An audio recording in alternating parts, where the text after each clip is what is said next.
Excellent അക്കാദമിയുടെ പുതിയ വീഡിയോയിലേക്ക് അവർക്കും സ്വാഗതം.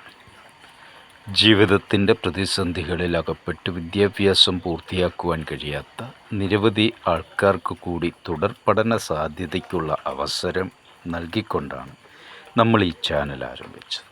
അതുപോലെ തന്നെ വൻ ഫീസ് കൊടുത്ത് പഠിക്കാൻ കഴിയാത്ത സാധാരണക്കാരായ കുട്ടികൾക്ക് ഏറ്റവും മികച്ച അവസരം കൂടി നൽകുകയാണ് നമ്മുടെ ലക്ഷ്യം.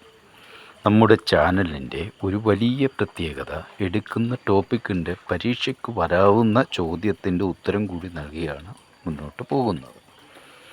ആയതുകൊണ്ട് തന്നെ അർഹരായ കുട്ടികൾക്ക് ഈ ചാനൽ ലഭിക്കുന്നതിനായി ഈ ചാനൽ സബ്സ്ക്രൈബ് ചെയ്യണമെന്നും ലൈക്ക് ചെയ്യണമെന്നും ഷെയർ ചെയ്യണമെന്നും അഭ്യർത്ഥിച്ചുകൊണ്ട് നമുക്ക് അടുത്ത ക്ലാസ്സിലേക്ക് പോകാം. നമ്മുടെ ഇന്നത്തെ വിഷയം history of social work in UK എന്നാണ്. ചരിത്രപരവും സാമൂഹികവും സാമ്പത്തികവുമായ ഘടകങ്ങളാൽ രൂപപ്പെടുത്തിയ സങ്കീർണവും ചലനാത്മകവുമായ ഒരു പ്രക്രിയയാണ് UK സാമൂഹിക പ്രവർത്തനത്തിൻ്റെ പരിണാമം. ആദ്യകാല നാടോടി സമൂഹങ്ങൾ മുതൽ ആധുനിക ക്ഷേമരാഷ്ട്രം വരെയുള്ള UK സാമൂഹിക പ്രവർത്തനത്തിൻ്റെ രൂപാന്തരങ്ങളെക്കുറിച്ച് നമുക്ക് പഠിക്കാം. UK ആദ്യകാല സാമൂഹ്യ പ്രവർത്തനങ്ങൾ വിശ്വാസ സമൂഹത്തിൻ്റെ അടിസ്ഥാനത്തിലായിരുന്നു, അതായത് പള്ളികൾ കേന്ദ്രീകരിച്ചായിരുന്നു. ആദ്യകാല സാമൂഹ്യ പ്രവർത്തനം ആ രീതിയിൽ മുന്നോട്ട് പോകുന്നു. അപ്പോൾ പ്രാകൃത സമൂഹങ്ങൾക്ക് ആവശ്യമായ പിന്തുണ അവർ നൽകുന്നു. മാതാപിതാക്കളുടെ മതിയായ പരിചരണമില്ലാത്ത കുട്ടികളെ ബന്ധുക്കൾ ദത്തെടുക്കുകയോ കുട്ടികളില്ലാത്ത ദമ്പതികൾ ദത്തെടുക്കുകയോ ചെയ്തിരുന്നു.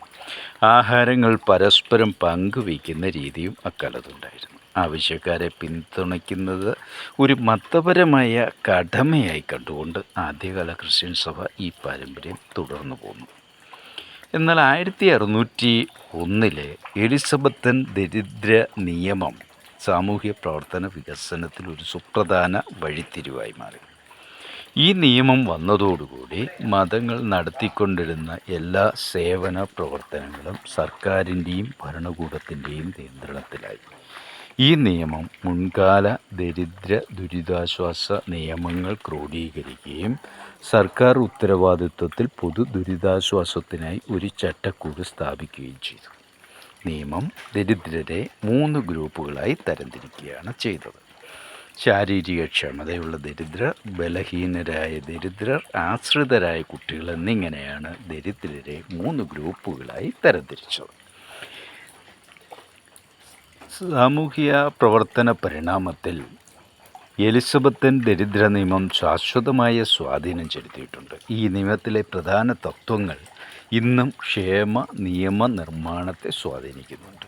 അതിൽ ആശ്വാസം നൽകുന്നതിനുള്ള സംസ്ഥാന ഉത്തരവാദിത്വം, ദുരിതാശ്വാസം സംഘടിപ്പിക്കുന്നതിനും ധനസഹായം നൽകുന്നതിനുള്ള പ്രാദേശിക ഉത്തരവാദിത്വം, ദരിദ്രരെ അർഹരും അർഹരല്ലാത്തവരുമായ ഗ്രൂപ്പുകളായി തരംതിരിക്കുന്നത്, ആശ്രിതരെ പിന്തുണയ്ക്കുന്നതിനുള്ള കുടുംബ ഉത്തരവാദിത്വം എന്നിവ ഉൾപ്പെടുന്നു.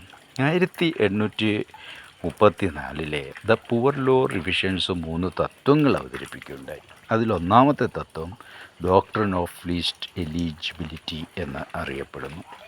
ഇത് പ്രകാരം പാവങ്ങളുടെ അവസ്ഥ ഏറ്റവും താഴ്ന്ന തൊഴിലാളി വർഗത്തിൻ്റെ അവസ്ഥയേക്കാൾ മോശമായിരിക്കണം എന്ന് വ്യവസ്ഥ ചെയ്യുന്നു.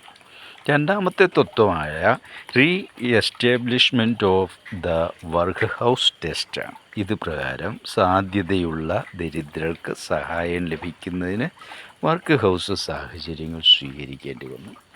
മൂന്നാമത്തെ തത്വം സെൻട്രലൈസേഷൻ ഓഫ് കൺട്രോളാണ്. സെൻട്രലൈസേഷൻ ഓഫ് കൺട്രോൾ പ്രകാരം 1834 ദ പുവർ ലോ റിവിഷൻസിന് രാജ്യവ്യാപകമായി ഒരു കേന്ദ്രീകൃത സംവിധാനം നിലവിൽ വന്നു.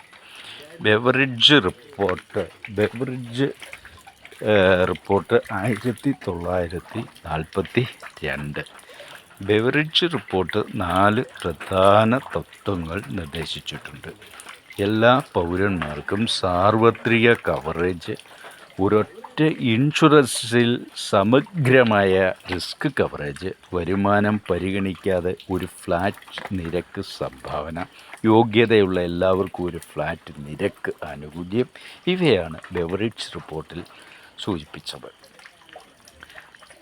19-ാം നൂറ്റാണ്ടിൻ്റെ അവസാനത്തിൽ യു കെയിൽ ഉയർന്നു വന്ന ചാരിറ്റി ഓർഗനൈസേഷൻ സൊസൈറ്റിയും, അതായത് COSഉം സെറ്റിൽമെൻറ്റ് ഹൗസ് പ്രസ്ഥാനവും ഒരു വലിയ മാറ്റത്തിന് തുടക്കം കുറിച്ചു. സംഘടിത ജീവകാരുണ്യ പ്രവർത്തനങ്ങളിലൂടെ ദരിദ്രരുടെ ജീവിതം മെച്ചപ്പെടുത്തുവാൻ ചാരിറ്റി ഓർഗനൈസേഷൻ സൊസൈറ്റി അഥവാ COS ലക്ഷ്യമിട്ടു. അതേസമയം സെറ്റിൽമെൻറ്റ് ഹൗസ് പ്രസ്ഥാനത്തിൽ ദരിദ്രർക്കിടയിൽ താമസിക്കുന്ന സമ്പന്നരായ വ്യക്തികൾ അവർക്ക് പിന്തുണ നൽകുന്നതിനും അവരുടെ ജീവിത സാഹചര്യങ്ങൾ മെച്ചപ്പെടുത്തുന്നതിനും സഹായിച്ചിരുന്നു. യു കെയിലെ സാമൂഹിക പ്രവർത്തനത്തിൻ്റെ പരിണാമത്തെ ചരിത്രവും സാമൂഹികപരവും സാമ്പത്തികവുമായ ഘടകങ്ങൾ രൂപപ്പെടുത്തിയിട്ടുണ്ട്. ഇന്നത്തെ സങ്കീർണമായ ആവശ്യങ്ങൾ നിറവേറ്റുന്ന ഫലപ്രദമായ സാമൂഹിക പ്രവർത്തന രീതികളും നയങ്ങളും വികസിപ്പിക്കുന്നതിന് ഇത് നിർണായകമായിട്ടുണ്ട്.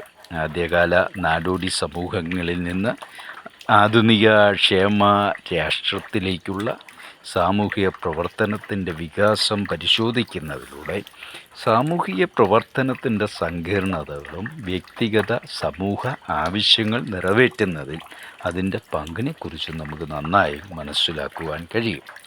ഇതിനോടൊപ്പം കൊടുത്തിരിക്കുന്ന എസ്സേ ബുക്കിൽ പകർത്തി എഴുതി പഠിക്കണമെന്ന് ഓർമ്മിപ്പിച്ചുകൊണ്ട് ഇന്നത്തെ ക്ലാസ്സുകൾ ഇവിടെ അവസാനിക്കുന്നു. നന്ദി, നമസ്കാരം.